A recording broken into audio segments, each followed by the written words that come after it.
Hi everyone, this is Megha Chaudhary. I head Global Marketing at Course5 Intelligence. Welcome and thank you for attending this webinar on Accelerate Speed to Insight, Go-to-Market Smarter, presented by Course5 Intelligence.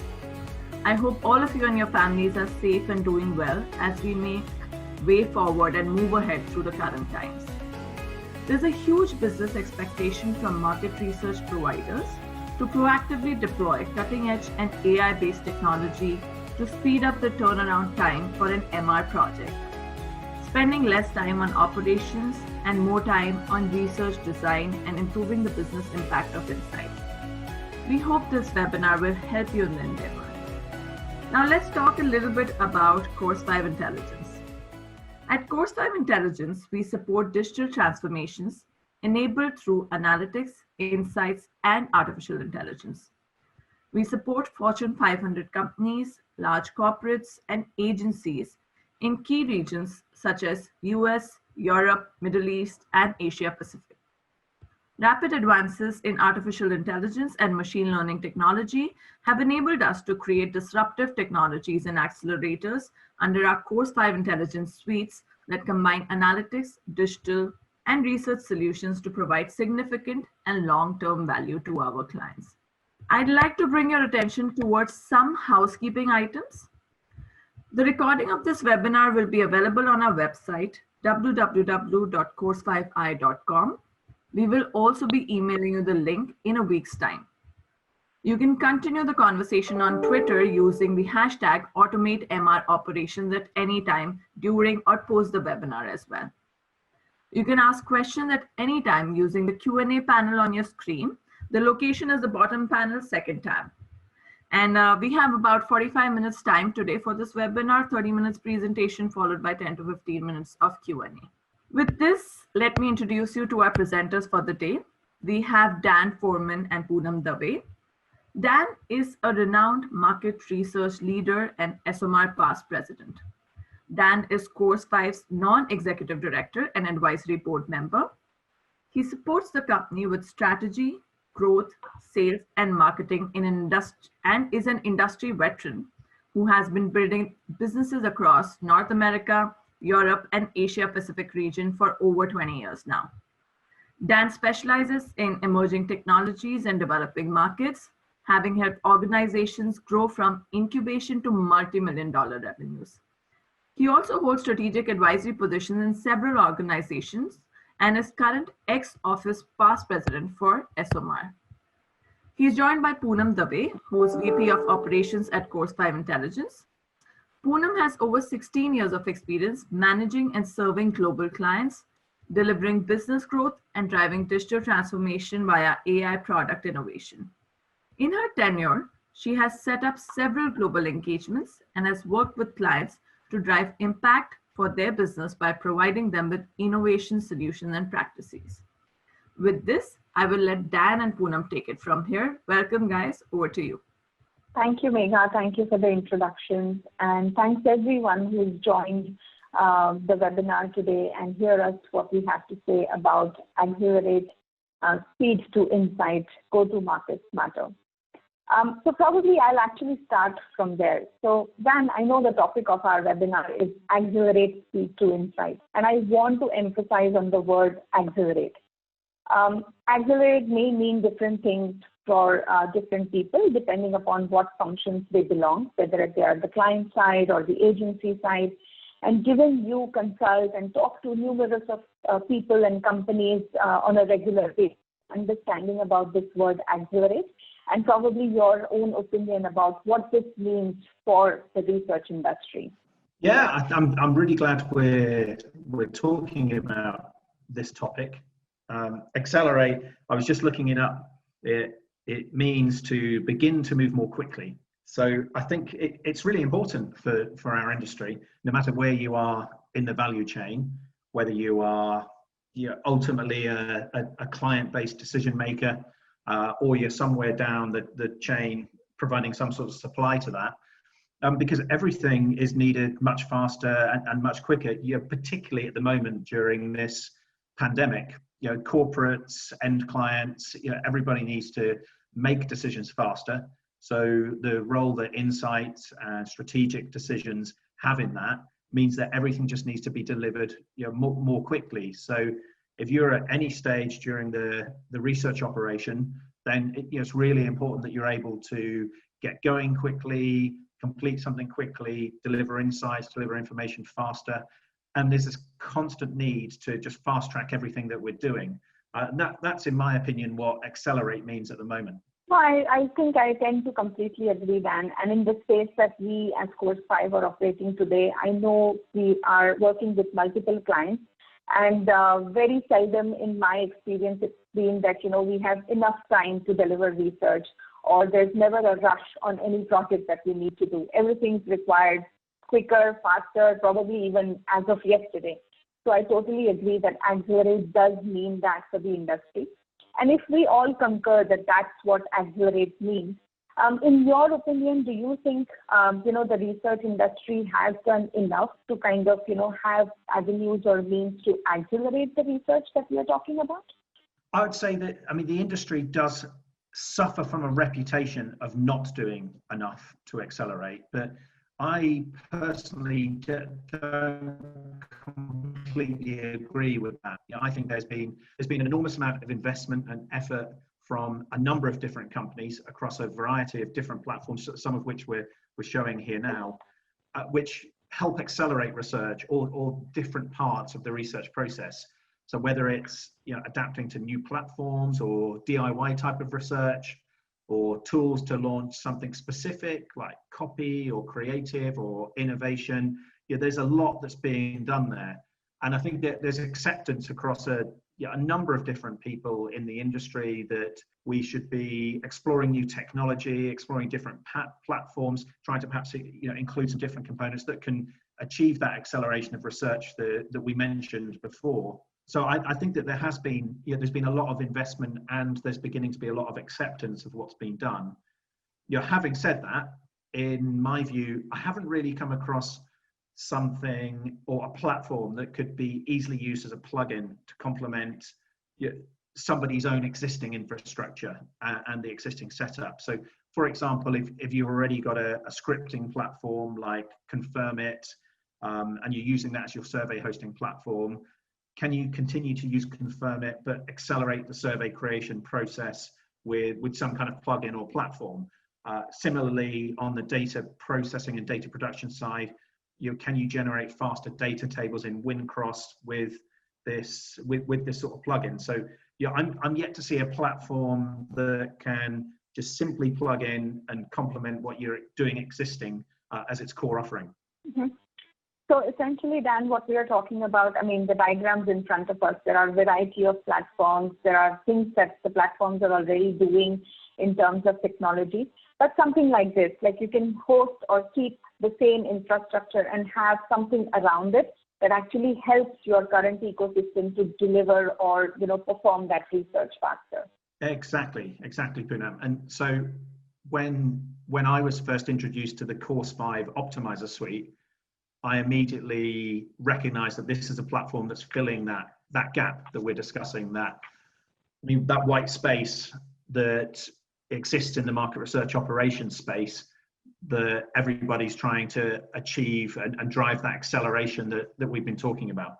Absolutely. So I think for the benefit of our listeners, we should talk to them a little bit about what we have done around the platform. What does, the Optimizer Suite platform, as we call it today, do?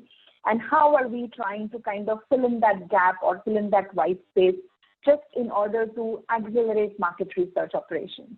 Yeah, we should do that. We should definitely do that. Let's get started. All right, great. So Dan, I think before we actually jump into, what this platform is, what have we done in order to kind of fill in this white space, I want to take a few minutes to kind of talk about the slide that's in front of everyone right now.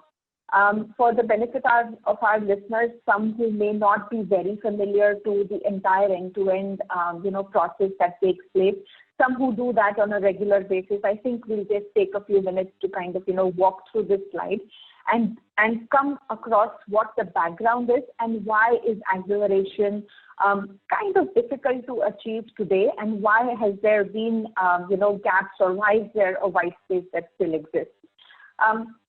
So this diagram that's there in front of us is a typical market research operations life stage, if I may say. So it really starts with, there's a need of certain type of research. Now, once that need is identified, one would work across to identify what method or what approach that research needs to be addressed with. Once that's identified, once the objective is nailed down, that's when the researchers come in and they would start, building a questionnaire to kind of address that specific research. Once that questionnaire is ready, that's when I think, or according to me, the heavy lifting of all research starts. So the questionnaire is then given to a survey programming team, who would then start, writing a script to make that survey online, make that survey available for the respondents to take.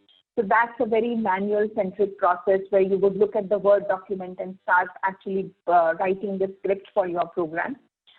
Again, another point to note here is that these survey programmings are available in abundance. So there are like multiple platforms, various syntax. Of course, there's benefits of using each and every platform depending upon the type of research that you're doing. So that's the first stage to get your research ready, to get that online link ready. Once that's done, then the research is pushed out into the field to get the responses. Once the field work is completed, another very manual intense process, which we call in the research world call as data processing. Now here's the stage where all the input for your research has come in, and you need to look at the data in the way that you can get the insights. Now to clean this data, to get to the insights, again, there are multiple platforms available, but at this stage, one must take a note that the platforms that you would typically do your data processing, or typically where you would churn the data, is not similar to that of survey programming. So you're already talking about two varied platforms, probably different skill sets to churn the data in the platform, and again, a very manual, intense kind of a process. Now, once that data is ready, you would move on to the next stage to build your final reports, build the final insights. Now, this entire process is sequential. You can't do one before the other. Probably sometimes you could do something in sync, but pretty much it's sequential. Because there are multiple platforms, that's when, a lot of platform dependency, people dependency, limitation of cross skills come in, and hence it becomes very manual intense. And because of this, there's very limited opportunity to do any kind of innovation in the entire process. So the reason I'm talking about this slide is because it will kind of reflect back as to the various stages, the number of handshakes involved in a typical research process. Yeah, and I mean, just to re-emphasize that, Poonam, in these kind of processes with multiple platforms and APIs and digital handshakes, it slows things down. That on its own slows down operations, and then it also exposes us to other inefficiencies, such as people dependencies, the limitations on innovation. And one thing that I've heard repeatedly over the perhaps last couple of years that we've made advances in technology is where we're using humans in this process. And of course, we need to use humans, but where we use humans, one of the challenges is that as a species, we are slow, inconsistent, and expensive. So if we've got something that can take away that slow part of us, the inconsistent part, and the expensive part, then this is great value and should drive that greater efficiency that you mentioned. Absolutely, Dan. And I think we've been in this industry long enough to realize some of these challenges. And you're right about the part that, of course, we need humans to kind of, perform these processes. We have the cognitive intelligence to take decisions at any point of time. But is there an opportunity to kind of remove the mundane elements from this entire process and build something like you said, like a plugin or an accelerator that can just sit on top of the infrastructure or the ecosystem that you're already working with and just help to kind of accelerate the entire process? And keeping these challenges in mind, that's when we kind of took a step back, we evaluated the entire process, looked at the available technology that could help kind of do this. And that's where, the genesis of what we call as Optimizer Suite, came in today. Yeah. And I mean, the philosophy, the philosophy of Optimizer Suite sounds great, Poonam. And like I said, I haven't clearly come across a platform that does the job of accelerating research without having to put in a number of changes. So I think for the benefit of our listeners, we should let them know a bit more about specifically what the platform does, and also where the AI side of things comes in, and recognizing there that it's a challenge from me, but probably a challenge from a lot of other people, that AI is a big buzzword, something that we've all heard many times. And I think it'd be really important for us to know that AI is genuine here, and really to evaluate what AI can bring to the table. Oh, absolutely, Dan. And I think that's a question that we ourselves get a lot, in terms of AI has proven to be very useful in some fields, but in a field like research, it does have potential. But given that it's still in a nascent phase, why go ahead and use AI? So we do get that question quite a bit. And probably just to answer that question, AI in the way it is, or the potential that AI has shown, it definitely answers, or it definitely has answers to a lot of challenges that we already face today. Just a few minutes ago, we spoke about a challenge where we do have a lot of human dependency. That's only because at that particular point in time, humans are best placed to take certain decisions. Now let's talk about the research process that we saw. Researchers do need the freedom, or researchers do need the flexibility to kind of design questionnaires in a way that would address the research problem.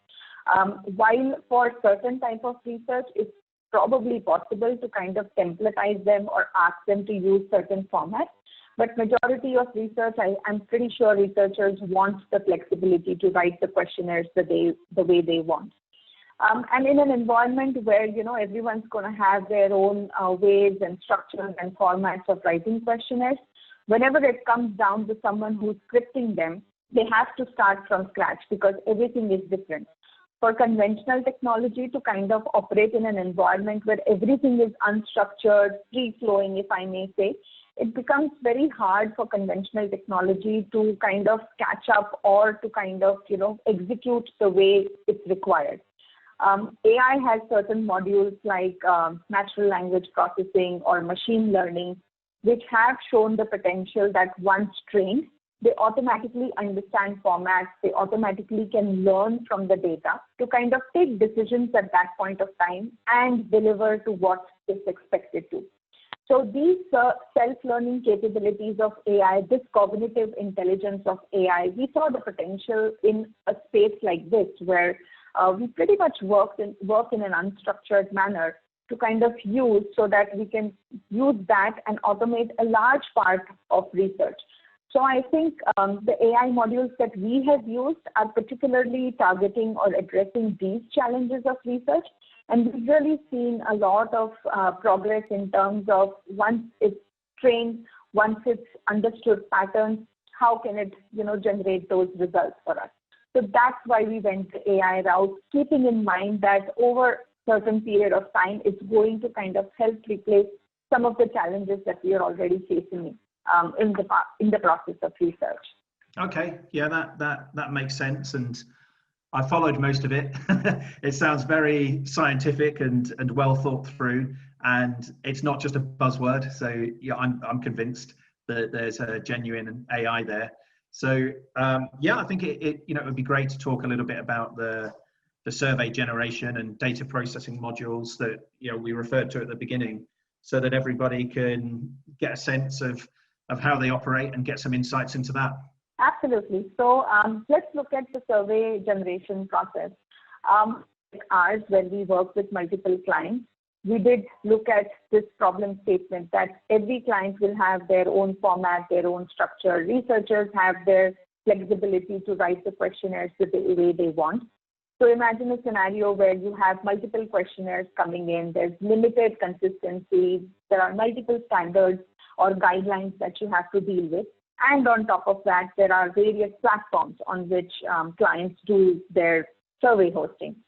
So in an environment like this, where someone would always have to start from ground up to build the questionnaire, it's far easier in a process where you have AI, where you can train all your engines to use these questionnaires to understand patterns, to understand formats, and to make sure that the next time something new comes in, it's already understood or learned by the engine. These engines have, in a very technical term called as confidence indicators, which will actually tell you by how much confidence has the engine understood what it has parsed. And based on that, it throws you the results. Now, imagine a situation where, someone has to start ground up building the questionnaire versus where we've used something like an optimizer suite. It's already given you 30-40% of your questionnaire. That's a huge head start for someone who have a chunk of your questionnaire ready, and you're using that, building on top of it, and getting to the field faster. So that's how the survey optimizer module as part of Optimizer Suite works, giving you a head start of probably 30-40%, and then building on that with the help of humans or with the help of the team that you have. So that's how we are using AI in the survey generation process. Okay, so just so that I'm clear then, we're taking the Word document or the questionnaire in some kind of format, we're passing it through the Optimizer Suite, and then we get an output file, an XML output file, which has parts of the questionnaire already scripted, depending on how much learning has been involved. It could be sort of beginning at 30 or 50% or more. And then that is finalized or approved and overseen by some kind of survey programmer who will put that then on the hosting platform of choice. Is that correct? And probably, Dan, I think also look at what we've done as part of data processing, because that's the next logical step after survey programming. Now, in this step, I think the challenges are the same because there are multiple clients, multiple platforms, there are multiple templates in which clients want to see their data. In a typical process without the Optimizer Suite, you would get all the tab specs, you would get the data from the field. The first process is the cleanup process where you'll clean up all the data from the field, and then you will build the tables or the table script according to the tab specs that we have received from the client. In a process where you would use Optimizer Suite, we want to kind of automate the data cleaning process. We want to, relieve the researchers from building the, intense tab specs. Typically know for a kind of research what kind of tables and what kind of insights a researcher would want to see. And that's exactly what we train the Optimizer Suite to do. So once we get the data, once we know what kind of research it is, we clean up the data. It's auto cleaned up. Then we will kind of have a UI for the researchers to go ahead and select what kind of tab specs they want to see. We auto-generate the tab script, and that's how we are accelerating the process from manually doing the cleanup, manually looking at tab specs to kind of automatically generating the survey script to deliver the insights faster. Okay. I think I've understood that. So that's using, it's a great example of using the thinking from the bottom up, taking domain experience, addressing key challenges, and being able to deliver things much faster.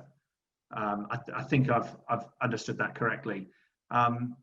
So that's great. I heard that you've addressed those challenges that I talked about of humans being slow, inconsistent, expensive. You lowering that people dependency, as you say, it enables us to do things much faster, to do more within the same time frame. So this also has impacts on your bottom line and your cost re-engineering. And it makes sense that a lot of organizations that you've alluded to some, but a lot of organizations that work with Course 5 are spending time and effort in training their resources to prioritize this kind of capability. So if you can get a skeleton script and the beginnings of some data processing and interpretation, then yeah, this makes a big difference. We're talking about doing a lot more in far less time, overall for less financial investment, and we're lowering the people dependency. Absolutely. And I think, I know a lot of them still think that AI is a buzzword and, there's not much that's been seen, but I think if AI is used for the potential that it has, it really does help us solve these kind of challenges. And it's just about kind of, bringing that seed into a process that, like you said, has multiple handshakes, has a lot of people dependency. So I think we've used the potential of AI to kind of fill in those spaces and accelerate that research. Yeah, so I'm guessing that if people are intrigued or inspired by any of the items that you've mentioned, then I mean they should get in touch. We can arrange an actual demo. We can use your data, your questionnaires to demonstrate where you can get those efficiencies and start to save time and what the outputs look like, and you can see the speed of that. I think this is our last slide, so I guess we pass it back to Megha to see if there's been any questions. First one is, I think, for me, which is, may I know if the recording will be available to download after this meeting, please? That's from Lorraine. And Lorraine, we'll have the recording sent over to all the attendees next week. So watch out for your emails from Course5 Intelligence. You'll get the recorded webinar next week. Okay, so we have one question from Aditya. Do we have to send any data for the AI to learn? Poonam or Dan, if you want to take that up. So I'll probably take that question, Megha. So in terms of data for AI to learn, actually that's a very good question. We already have trained our engine on the type of work that we receive from our clients. It's gone through multiple templates formats. When you start using Optimizer Suite, depending upon the amount of training the platform has received, there's some immediate efficiency that the platform will generate. But I think the more amount of data, the more amount of training that the engine receives, and that's where the amount of efficiency or accuracy increases. So while the platform has been trained on certain amount of data, any more data actually helps us to improve the efficiencies that you would want to see. So the short answer is it's already trained. The long answer is more the data, more it helps. Yeah, and I'll also build on that, Poonam, as well. One of the opportunities that we have is when you are including more data, the whole principles around the way the machine learning operates is that you start to get efficiencies. So the bank of knowledge the suite has, it grows. And so then there's a multiplying effect. The more you are importing data or questionnaires, the more chance there is that when something's being imported, that it's been seen before. So it's going to come out right the first time. And we find that particularly if, say, we're in a specific vertical like healthcare, the more the vernacular and the syntax around that particular category is being used, the more chance there is to get it right first time. Whereas when we're right at the beginning, then sometimes there's challenges, particularly around certain words or therapy areas. Okay, I think that answers the question pretty much. So the next question is from Tim. Are the survey programming and data processing modules ready? And are you currently using it? Poonam, Dan? Yeah, sure, I'll take it up. There are both the modules that we kind of briefly looked upon during the webinar. Both these modules are ready. We are using it for our clients today. So in an environment where you would just want to do survey programming, you can use the module just to do that. Similarly, the data processing module is ready to kind of churn those data tables faster. So yes, both the modules are ready and can be used as of today. Okay, super. I think the next question is kind of related. How are your clients currently working with you to use this? They mainly work in two ways. The first way, which is typically how somebody begins, is what we consider the professional services.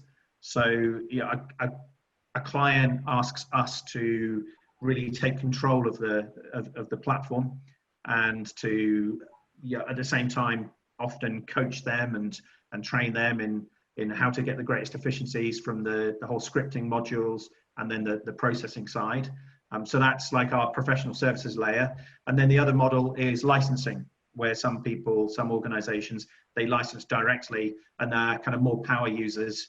We're there, of course, always in the background to help, but we find frequently that, once there's an onboarding process, that they need limited support. Then coming back to one of the earlier questions, that's also when you really start to see the multiplying effects of the machine learning process. We find that people, they're loading up many questionnaires a day, and there's just a constant self-learning and feedback going on, and there we start to see really some huge efficiencies. Okay, super. So the next question is from Robert. He wants to know, does this optimizer exist today, and how does the pricing work? Yeah, it exists today. We use it all the time. Yes, it does exist today. These modules are ready. We are using it for our clients. So Robert, in terms of pricing, why don't we get back to you and let you know how it's placed? It really depends also upon the kind of research, the quantity of research that you do. So we have slabs in which this would operate. So we'd be happy to get back to you and let you know that. Okay, so I think we have time for maybe one or two more questions. So there's one more question from Mac. What is the efficiency generated by the platform today? We tend to tell people that right off the bat, before there's any sort of additional learning, then there's around about a 30% efficiency. And that's a 30% in terms of time, and 30% sort of kind of accuracy of how things are coming out, fully complete, requiring no intervention to begin with. What we then see is, once somebody has used this suite a few times, and a few times varies. If you're doing the same kind of questionnaires and the same kind of analysis, then a few times is only 2 or 3 times. If you've got a lot of variety, then a few times might be 20 or 30 times. But they're the efficiencies our clients report back to us can be up to 50%, and in some cases where there's these power users, even in excess of that. And those percentages are, that they're useful to kind of understand, just in terms of, it saves a third of your time or half of your time. But if you're a large organization and you've maybe got significant overhead and time being spent on these kind of tasks, then you could consider it as really simply, half your workforce could be working on other higher value innovations or consultation with clients, and so it removes some of that. And that's certainly where we've seen some people get huge value, just to remove those tasks that are somewhat repetitive, that lend themselves to a machine driving things. So that very often the scripters can start working on higher level tasks. Some of the research execs or consultants can spend more time on interpretation. So we start, it adds different kinds of efficiencies and intangible value that way too. Okay, super. Thanks, Dan. I think that was quite detailed. So Lorraine wants to know, Poonam, does the AI specific country culture trained? So maybe, if you can take, it's an interesting question. Yeah, sure. No, that's a very interesting question, Lorraine. And AI is trained on what we are currently feeding it to.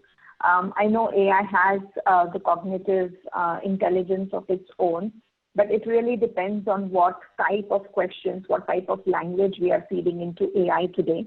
So as part of your business, if you have a lot of English that probably is US specific, UK specific, we will be able to train our AI to kind of learn that.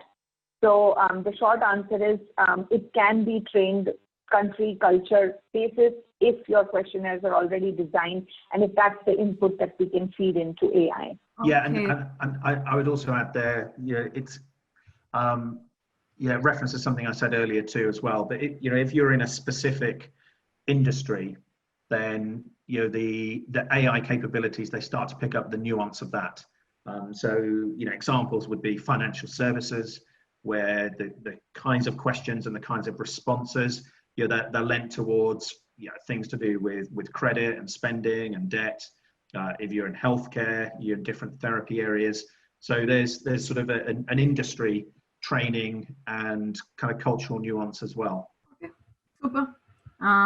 I think we'll take maybe one more question.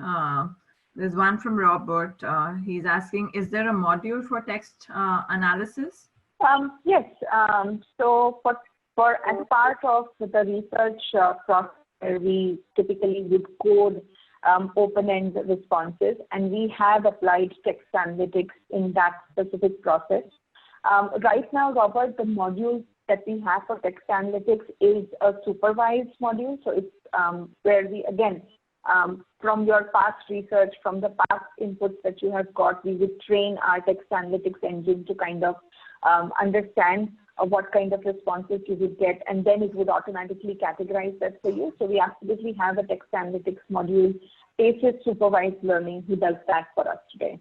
Okay, interesting.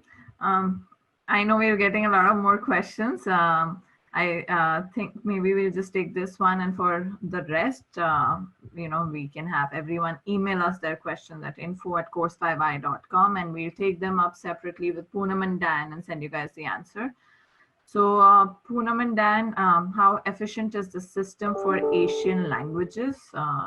Ananya Sundar is asking this.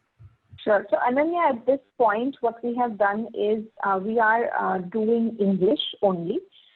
Asian languages do require additional, training of the engine. And because AI is nascent at this point of time, like we mentioned, we want to be sure that it's adapting, it's learning, and giving us the efficiencies that we are going for, at least on English first. So at this point of time, we haven't explored with Asian languages. But I'm pretty sure with the amount of, progress AI is doing, that shouldn't be difficult for us to include it as part of the engine. But right now it's English. Super. Thank you, Poonam and Dan. I think you guys took most of the questions. We do have some more questions, but I think what we can do is post a blog about all these Q&A. And also, anyone who has more questions, like I mentioned, please email us your questions. You can carry on the discussion using our hashtag. So, keep the conversation going. And I think with that, we can conclude the webinar for today. And thank you all for joining us today and staying till the very end. I hope you learned something new and got a new perspective. We will be emailing you a recording of this webinar for your reference next week. All the people who registered for the webinar will get a recording. With that said, do feel free to reach out to us for any questions. Just write to us again at info@course5i.com. We look forward to hearing from all of you. Stay safe and have a good rest of your day or evening, wherever you're joining us from, or a good night if you're joining us from India. Thanks, everybody. Thank you, everyone. Thank you.